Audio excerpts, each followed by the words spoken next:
இந்த ஸ்கூல்லே ரொம்ப திமிரா சுத்திக்கிட்டு இருக்க ஒரு பையன் புதுசா வந்திருக்க வாத்தியாரை ஏதாவது செய்யணும்னு யோசிக்கிறான். அதனால சாப்பிஸை எடுத்து தூள் தூளா ஆக்கி டப்பாக்குள்ள போட்டு டியூப் லைட்டும் நடுவுல வச்சிடறான். இப்ப அந்த புது டீச்சருக்கு வந்து கிளாஸ் எடுத்துக்கும் போது அந்த பையன் அந்த டப்பாக்குள்ள எறிகிறான். அதுவும் மண்டையில வந்து விழுந்துருக்கு. பார்த்ததும் எல்லா மாணவர்களும் சிரிக்க ஆரம்பிச்சிட்டாங்க.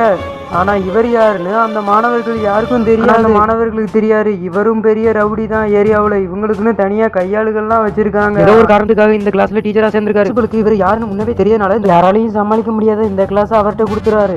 ஃபர்ஸ்ட் நாளே சாப்பிட்டு தூக்கி அந்த பையன் அடிக்கவும் வந்த கோபத்தை விட்டுவிட்டு அமைதியா வெளியே போயிடுறாரு. மறுநாள் இதனால எல்லாருக்கும் டெஸ்ட் வைக்கிறதுக்காக டெஸ்ட் பேப்பர் எல்லாருக்கும் கொடுக்குறாரு. ஆனா அது சில பேர் மதிச்சு வாங்குறாங்க, இன்னும் சில பேர் இவரை மதிக்காம அங்கிட்ட வச்சிடுறாங்க. என்னாச்சுன்னு அவர்கிட்ட கேட்கவும் இதுல ஒரு பொண்ணு எந்திச்சு வெளியே போயிடுறான். ஒரு பையன் இவரை கைத்தட்டி கிண்டல் பண்ணிக்கிட்டு இருக்கவும் அதுல கடுப்பான அவரு கோபத்தை கட்டுப்படுத்தாம அவரு யாருன்னு காட்டிடுறாரு.